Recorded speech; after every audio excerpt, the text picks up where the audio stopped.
Well folks, another year, another Invincible season over, with the last episode of the latest season releasing like 2 months ago. Holy. I think it's safe to say that the hype for the new Invincible season has pretty much completely disintegrated, which, while expected, is still pretty disappointing considering the months that the Invincible variants fed us last year. However, now that it's been quite a while since the new Invincible season ended, I thought it would be time to finally look back on the season and see if what everyone was saying when the season first came out is true or not. Starting off with what's going to be the majority of this video, that being the characters, with the standouts obviously being Nolan, Debbie, and sometimes Mark. I'll get to that in a bit, but Nolan is genuinely great this season and continues to be the best written character in this entire show. He's done terrible things, but you can't help but to feel bad for him since you can tell that he actually wants to change. Debbie also continues to be a great character, and the relationship these two characters have together really excels them, with their standout scene obviously being their reunion in episode 5, which is one of my favorite episodes of the entire show. Both J.K. Simmons and Sandra Oh's performances in this were fantastic, and I will never not get hyped when Debbie starts talking and completely destroys Nolan's apology. If only the animation conveyed their emotions a little better though. Yeah, I know this subject has been talked to death and I don't really want to beat a dead horse, but whenever talking about the quality of this show, whether you like it or not, it's kinda something that you have to bring up. Especially when this season has some of the worst and best animation this show has ever seen, to the point where a lot of scenes are just ruined because of bad animation, with a really good example being the Battle of Telescria in episode 6. This is supposed to be one of the major battles in the Viltrumite War, yet it just looks bland, boring, and unappealing.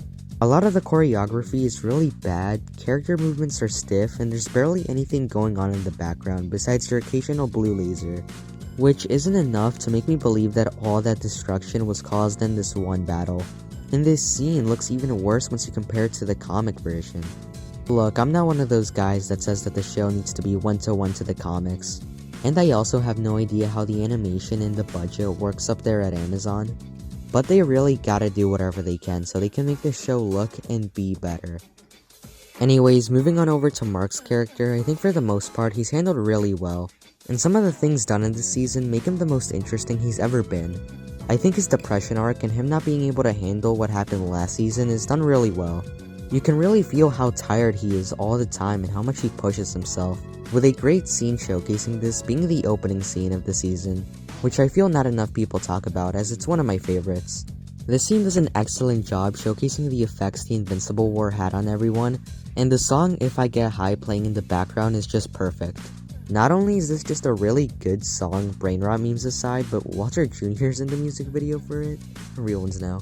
In all honesty, I'm very surprised by the amount of people that think that the first half of the season is just straight up bad. Herm exists, so I understand that.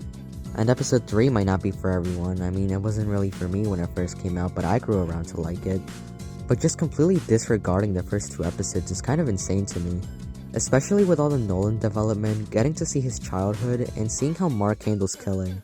I understand there are some valid criticisms for these episodes, but it's just kinda crazy to me to see how many people just don't care for these. Circling back to Mark, while I do really like him this season, I've noticed that he's become more and more inconsistent as time goes on, and it's really starting to become a problem. Ever since the beginning, Mark's character has always been about him standing up for what he believes in, no matter the odds, with him standing up against his dad at the end of season 1 to prevent him from taking over Earth. However, now it seems that Mark is always flip-flopping back and forth between caring about the safety of the world versus him only caring about the safety of his world with him and his family. I know some people are gonna say that it makes sense that his priorities have changed due to everything he's gone through, but that doesn't really make sense to apply here. If anything, everything he's gone through would make him care more about everyone else, like we see at the beginning of this season, but in the second half he kinda just glosses over everyone. I'm not saying Mark should ignore his family. At the end of the day, that should always be his driving factor. Sometimes it just seems like he doesn't care enough about everyone else. In fact, it seems like every character but Mark actually acknowledges this. I think this is a good time to start talking about Mark's Blue Suit arc, as it's pretty much the first half of the season. It was definitely handled a lot differently compared to the comics, however I still really like it in the show. Dare I say I like it more. However, what I don't like is how it was all wrapped up in episode 4. There are parts I do like about this episode, but almost all of it feels like set up for a non-existent resolution. As much as I do like the scene where Mark gets his yellow suit back on its own, as it inspires just as much hope as any scene in the Superman movie, but the episode just didn't do a good job at setting this up, and once you get to this scene, it just feels really unsatisfying. And the fact that they cut out a pretty big part of the comic at this point is pretty crazy, with Mark saying that he's not gonna kill anymore. I don't mind this change, but I just wish they added something else to balance things out, so him getting his yellow suit back still felt satisfying. Speaking of suits, I found it interesting how they never adapted the Invincible Return suit. I don't mind it, and to be honest, I was never really the biggest fan of this design, and I always preferred the original. I understand that a lot of people do like this costume, so I understand why people were upset once it didn't show up. Maybe a couple different small changes would have been welcome though. Actually, now that I'm thinking about it, the goggles of this suit might actually be bigger than the old one. I originally thought it only looked like this when the animation improved, but there's a lot of other random shots where it looks like this. Either that or I'm going insane. I think another thing that doesn't really help with Mark's problems that I mentioned earlier is the fact that his relationship with Eve does nothing to address them. I know the main counter-argument to calling these two boring is that, oh, you just don't like healthy relationships, and that's just not true. Yeah, it's cute and wholesome to see these two interact, but that's all they have apart from the occasional repetitive rooftop scene. It's the exact same problem I have with Peter and MJ from the MCU. Yeah, it's wholesome to see them interact and their chemistry is pretty good, I wonder why. But other than that, their characters just have no substance at all. With the character lacking substance here being Adam Eve, as she's just not a good character anymore. Signs of this started to show all the way back in season 3 the second she got with Mark. However, at least in season 3, she still participated in big events and had her moments to shine. And now she's just evolved completely into being Mark's girlfriend. I really used to like her character and I really want to continue liking her character, but there's just barely anything there. You know, for as good as Invincible is, it's kinda crazy that their romance gets outclassed by literally every other show. They really don't do anything with Eve besides just making her pregnant. However, I do think that all the stuff having to do with Eve not keeping the baby was done really well. I only wish they spent more time on it though, since it seems after the initial conversation, the episode just kinda skips to the next thing they gotta check off the checklist. While I definitely do really like the final episode, it has quite a bit of problems, with one of them being Omni-Man and Debbie. I know I was talking about how much I like them, but they just feel off this episode. It's like they gave us that really good scene in episode 5 just to be like, see guys, we're learning from our mistakes from the comics.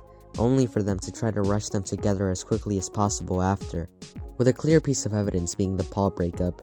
Even though I like how Debbie and Paul's breakup was handled, let's be honest, the only reason it happened was so Debbie and Omni-Man could get back together. Now obviously, the main event of the season is the viltrumite war, with it taking up pretty much half of the entire season, which I think was a really great choice, and was really great too. Look, like I said before, I'm all for the shenanigans that happen on Earth, but having half of your season be about the main plot is just a setup for success. Anyways, we have two sides here, the Coalition and the Viltrumites. The Coalition is made up of characters that are all mostly pretty great on their own. However, as a team, they kind of become a shell of what they used to be. And it does work, but I wish we got to see more of these characters interact as an actual team instead of just knowing they're on the same side. Oliver is pretty chill and goated despite what the people who spam fraud allegations tell you. And we get some great development with him and Nolan. And I loved every scene that they were in episode 6. Plot inconsistencies aside. Oh!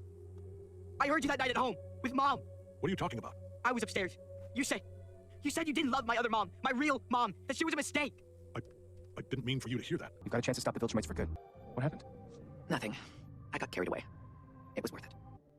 Why are you guys sitting in the dark? Space Racer is a pretty cool character, but I just wish there was more to him besides just having a really cool concept.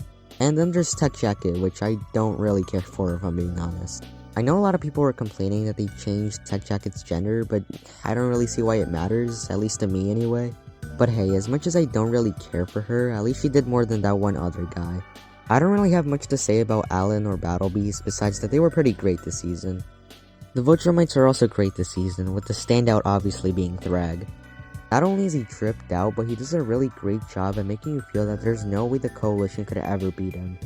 However, I do think that they didn't really do the greatest job at setting him up in between episodes 2 and 7. Like, yeah, people were calling this man a fraud way too quickly, but can you really blame them when all of this man's appearances was him not doing anything or actively running away? I do think all the stuff with the skull— oh my god, I forgot to talk about Thetis. Thetis is genuinely a really underrated character. I like how even though he's the leader of the coalition, which is the team we're rooting for, he's not really a good guy. And if he survived, he would have definitely eventually turned on Mark, Nolan, and everyone else on his own. Anyways, as much as people make fun of it, I do think that all the stuff with Thragg and his skull is really fascinating. And it's really interesting to see how he always wants to make Argyle proud, and it hits pretty hard knowing his origin story. Conquest returns and he is just as good as ever, with him giving us one of the best fights in the entire show that's on par if not better than the first Conquest fight. Invincible fights are never your traditional superhero fights, but man, they really did something different here, with Mark continuously choking Conquest and never letting go throughout all of it. When this episode first came out, I did have a tiny nitpick that realistically Conquest could have killed Mark any second. However, I'm just gonna headcanon what the comic said is true to the show, since the show kinda sucks at explaining things sometimes. I mean, realistically, I didn't even need the comic for this. You can kinda just assume that Conquest was holding back and no one would bat an eye, so that was kind of a stupid complaint looking back. Him holding back doesn't disprove the entire point, but it's whatever, I can live with it. Now, due to the fact that every main character except Adam Eve is fighting in the Viltrumite War, it leaves a lot of great characters not doing anything for the second half. However, I'm personally fine with it, as it makes the time skip have more impact. Characters like Cecil, Donald, here we go. Rex's death genuinely pisses me off an unfathomable amount, and I don't think you guys understand. This man had a season and a half of character development, an almost perfect death scene, and they proceed to completely ignore him for the entire next season. And what makes it worse is that Rex is mentioned like 2 times by Adam Eve, but every time she mentions him, Mark just glosses over that and continues to talk about some other random thing. And they hate how the few mentions of Rex we have treat his character arc like if it was just him. Rex was not the only thing a part of his development. There were other people involved too, you know. Does anyone remember Shrinking Ray? The character that was, I don't know, Rex's girlfriend? She's not in this season at all. Not one time. And I know this season has a lot going on with the Viltrumite War stuff, but you're telling me you could not find any place to put her in any of these episodes? And another thing that's glossed over is a robot just stealing Rex's name. It's only mentioned once by Cecil, and other than that, nobody else mentions it. Everyone else is just okay with it. I'm glad to know that. I hate this show. So yeah, it's kind of all I have to say. So now, looking back at Invincible Season 4, does it still live up to the hype? Yeah, I would say so. In fact, I think people hated on this season too much. Don't get me wrong, when this season was coming out, it had its fair amount of glaze due to all the hype moments and aura. But once the season ended, literally every review or ranking had the season as their least or second to least favorite season. Now, I think it's pretty obvious that I don't think this Invincible season is perfect. No Invincible season is, not even the best one. But this season does a lot, and it does almost everything it does perfectly. So yeah, that's pretty much all I have to say about this season. I'm definitely very excited for Season 5 and seeing where things go. I just hope they update the dinosaurs design just a little. So yeah, with all that being said, I'll see you all in the next video. I hope you all have a great rest of your day. And bye. I'll be waiting for the next time. When you're stuck in a tornado. I can't be saved. You put her in danger, and then you threw her out like she was fucking garbage. How does this not all start with you, Huey? The only difference between you and me is that I made a mistake. Steak! Yes. Protein tubes. You guys are the best. I wouldn't even keep yours.